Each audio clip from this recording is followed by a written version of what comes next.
Hello and good morning. You're watching World News on TVP World. My name is Sasha Farbach.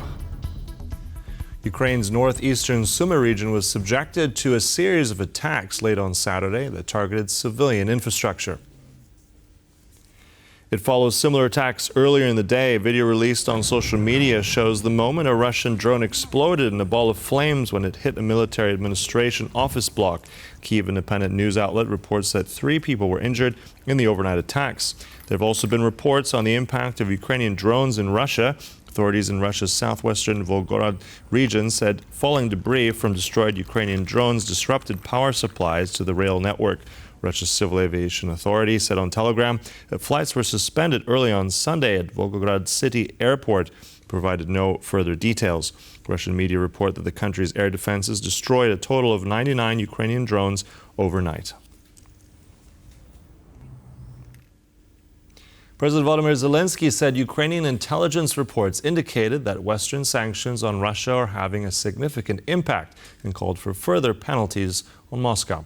Zelenskyy said his administration is also working to secure more support for drone technology.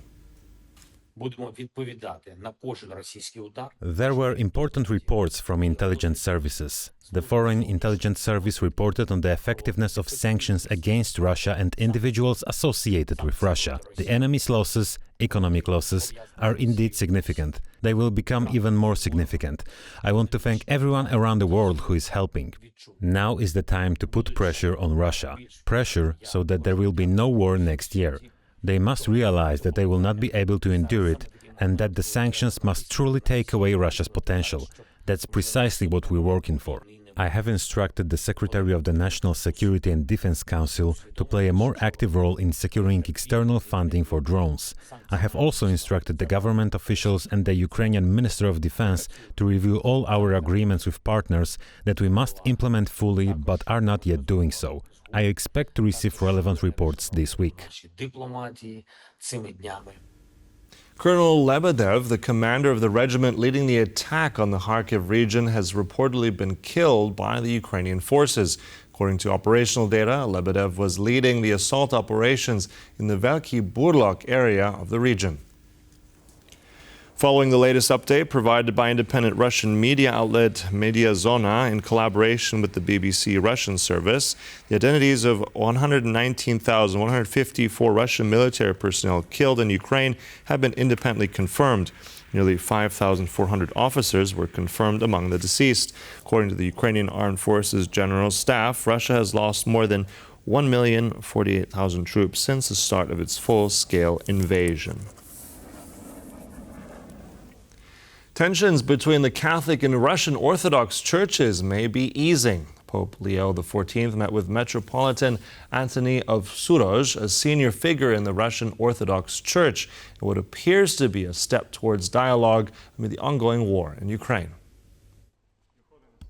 While details of the meeting remain scarce, the encounter signals a possible thaw in relations strained by Russia's invasion of Ukraine. Patriarch Kirill of Moscow, head of the Russian Orthodox Church, has been a vocal supporter of the war, deepening the divide with the Vatican. But Pope Leo, who assumed the papacy in May, has consistently called for peace and offered to host Russia-Ukraine talks. Earlier this month, Pope Leo told Ukrainian President Volodymyr Zelenskyy that the Vatican is ready to mediate. However, Moscow has dismissed the offer, citing the Vatican's location within NATO member Italy.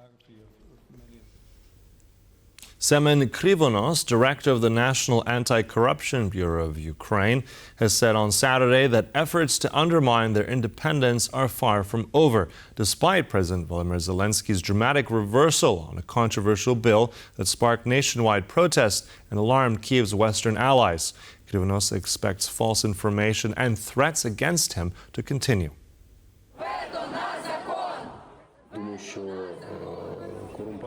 I think that the corruptionists, if I may call them this, will not give up trying to discredit Nabu or Sapo. We will keep fighting.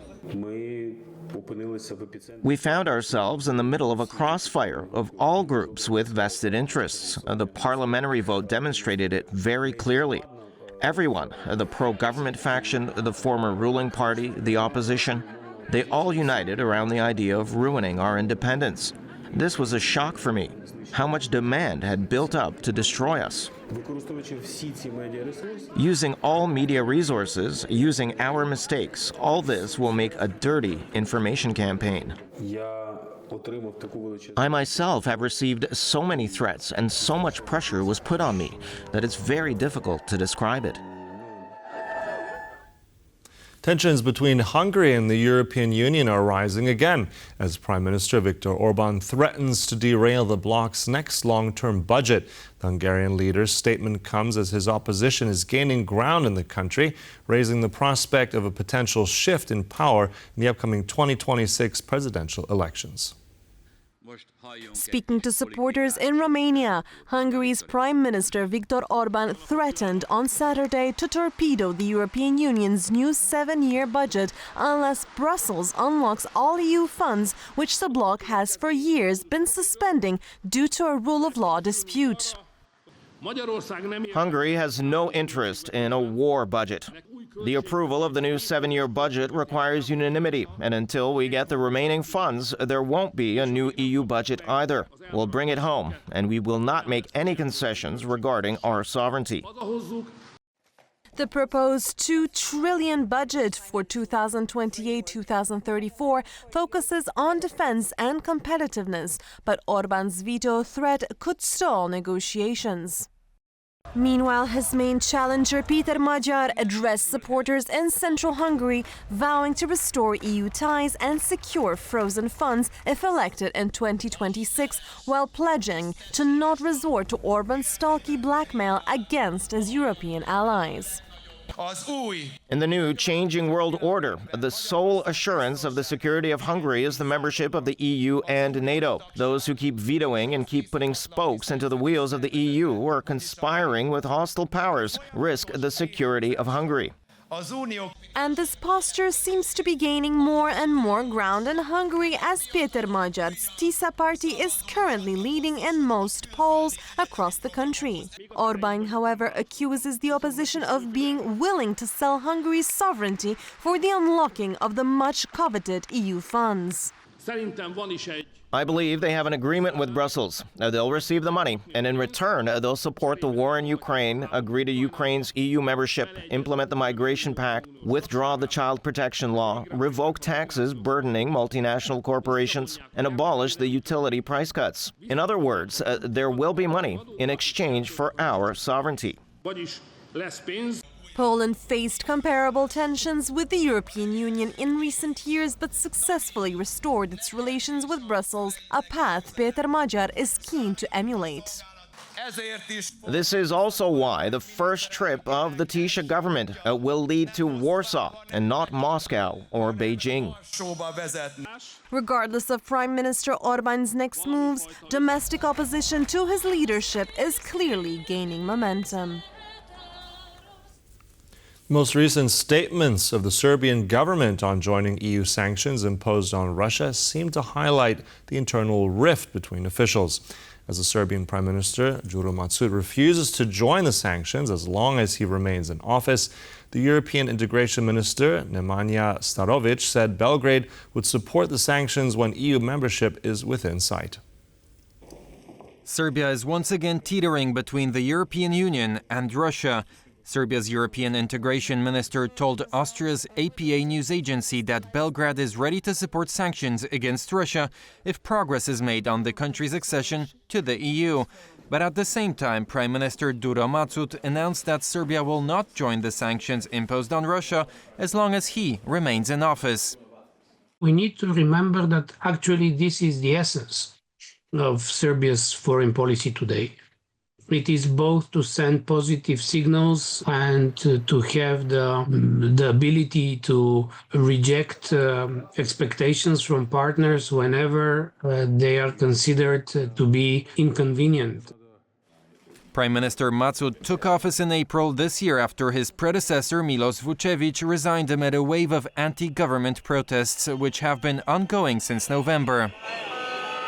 Belgrade has been a candidate country to the EU for 13 years now, with little perspective or willingness from the Serbian government on becoming closer to the organization, experts say.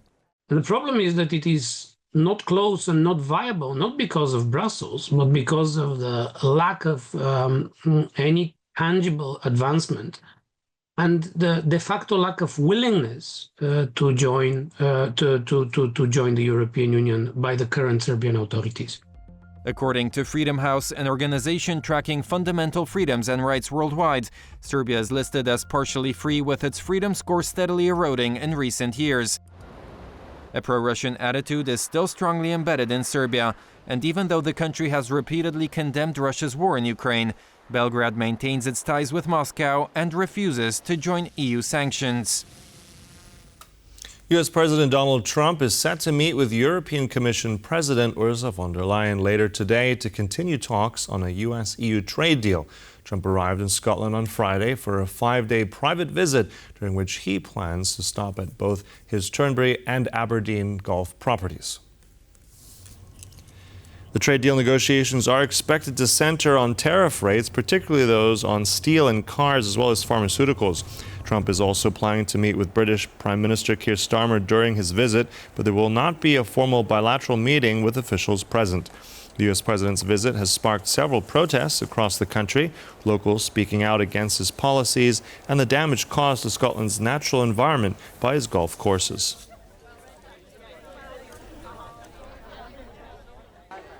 The humanitarian crisis in Gaza is taking center stage, not only in the headlines, but also among a number of European leaders. British Prime Minister Keir Starmer called for a creation of a coalition that is meant to address the humanitarian concerns and possibly lead to a lasting peace. But how likely is that scenario, and what conditions would have to be fulfilled for it to succeed? The time has come to end the war in Gaza, said the leaders of France, Germany and the United Kingdom in a Friday statement. The request for an immediate ceasefire was coupled with a call to immediately lift restrictions on the flow of aid to take action against starvation. The situation right now in Gaza is that somewhere between 10 to 20 people are dying reportedly every day of starvation. So those are people who have been picked up by the Gaza Health Ministry. Now, those numbers are likely significantly higher because it's only those that are registered with the Health Ministry. Israel has been blocking aid into Gaza, arguing that Hamas has been stealing it. According to a Reuters report on Friday, the U.S. government's analysis found no such evidence. The same day, Israel announced it would permit airdrops of food and supplies from foreign countries into Gaza in the next days. But the chief of UNRWA, UN's agency for aid to Palestinian refugees, says it's too little, too late. Airdrops will not reverse the deepening starvation. They are expensive, inefficient, and can kill starving civilians. It is a distraction and screen smoke. The reality is that every plane contains around 10 to 15 tons of food. An average truck contains around 25 to 30 tons. According to most estimates, the amount of food that needs to go into Gaza today, tomorrow, and the next day is between 3,000 to 5,000 tons of food. This is what is required in order to avert deaths. The Friday statement by 3 countries follows an announcement by France that it would recognize Palestine as a state at the United Nations General Assembly in September. Earlier in the week, foreign ministers of 30 countries, including Poland, called for an immediate end to the war in Gaza. It's indeed encouraging that the 30 states emphasize the importance of ceasefire and allowing access to humanitarian aid. But this is not enough. What is needed is to use economic and diplomatic leverage to put more concrete pressure on the Israeli government in order to make a difference to the situation on the ground. Modeled by the coalition of the willing for Ukraine, the UK Prime Minister Keir Starmer has now said that an international coalition is needed for the Middle East. For TVP World, I'm Sonia Gatabishchan. That's all for this World News Update. Of course, stay tuned. Much more coming up right here on TVP World.